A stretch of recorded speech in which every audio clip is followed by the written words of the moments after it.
Well, hello there, and welcome to Best of Both Worlds. I'm Linda Taylor, and I have a question for you. How does your garden grow?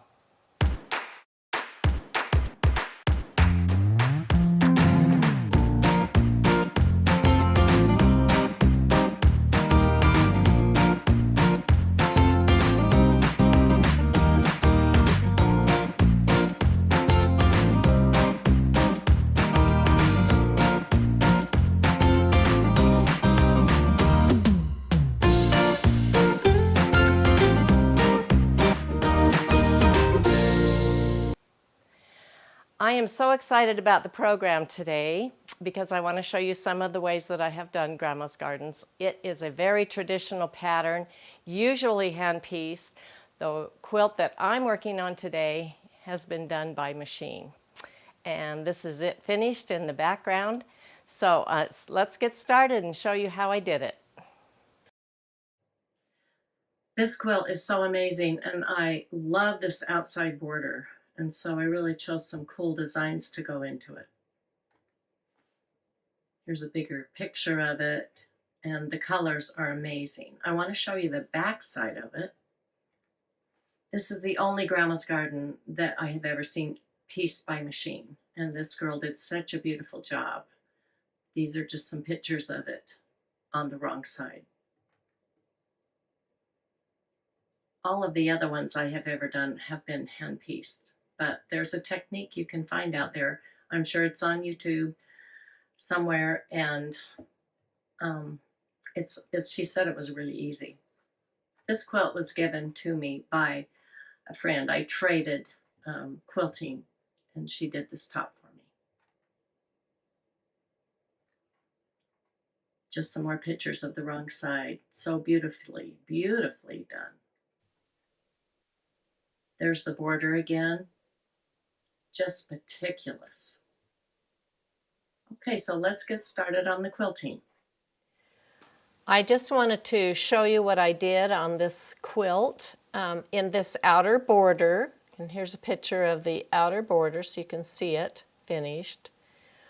I did, of course, have to click around all of those designs so that I could set them in properly.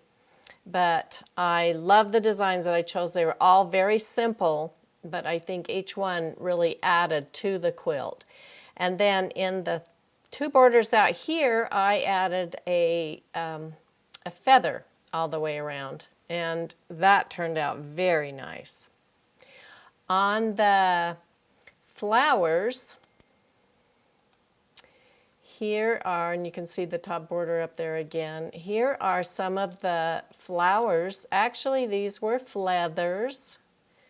And remember, a feather is what I have named my feathers with into a flower. So a flower and feathers, made of feathers. And I just love every single one. I don't even know how I could choose a favorite.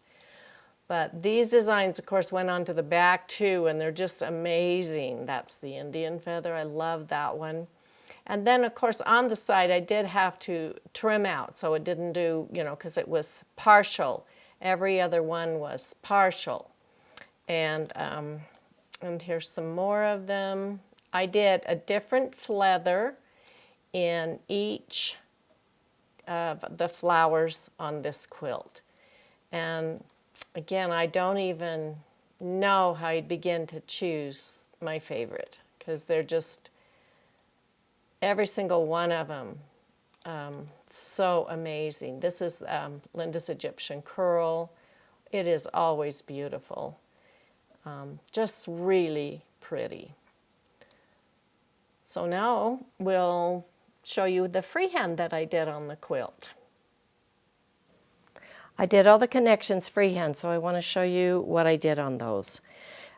I wanted to fill these hexagons in pretty full. So all you have to do when you're doing it is remember that as you swing down, you're going to, like this, swing down, fill that in, leave about 1/4 of an inch at the top so that you can come back in and fill it in all the way. You don't want to leave too much, but you've got to leave some space to come back with that. And so you really have to concentrate on it and try to go in, curl in about the same, and make your curl really pretty and about the same curl as you do on each of them. You're trying, you know, to have them perfect, but they're not all exactly perfect. But they look terrific when the quilt is finished. Coming around like that. Now this one I'll go over here to the side, leave a little bit of area on that side there, over to the side, back, clear over to the edge, over to the side, and then again clear over to the edge, and I can even go up to the other one like that to connect them. It's so fast and easy.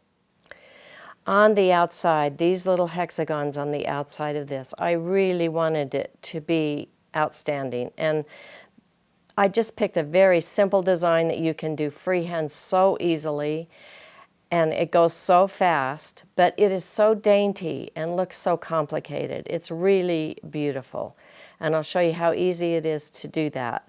I also wanted to tell you that this is the first time actually that I've used the Tuscany silk.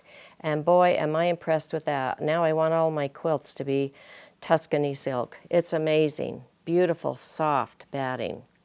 So the first thing I'm going to do is a teardrop. So let's do that. There's my teardrop. I went a little high on that. Actually, I'm going to come back and do one that's shorter. I forgot that I'm keeping it down a little bit for the binding. So I'm just going to go over that and make it shorter like that. So now I'm going to do a curl toward the teardrop on both sides. So I come in, I curl, and come back. Come in and curl and come back. Then I follow this over and down, a teardrop, not too high, and look how easy and fast that is to do that freehand. Wow. It is also really fun to do. So fast. Oh man. And I'll stop right there. That just topped that off. And all I have to do is unpick that little bit right there. I so love looking at all of these different feathers. I'm so pleased with this quilt. But I decided around the edge here, instead of putting a design in the middle, that I had this cool stuff. You know, I buy cool stuff like you all do. And then we wonder what we're going to do with it. But I found a reason to use this. So I am going to, I started every one of these in the same place, kind of like twisted them together. Yeah, there we go, twist that together.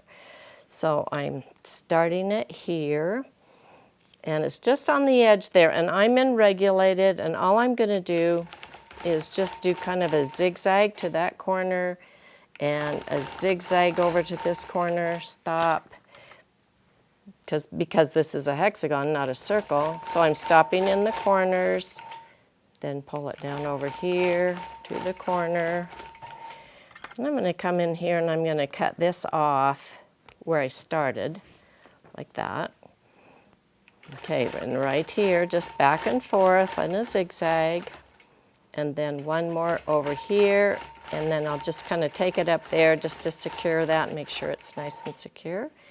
And then cut my thread and cut my trim, whatever that is.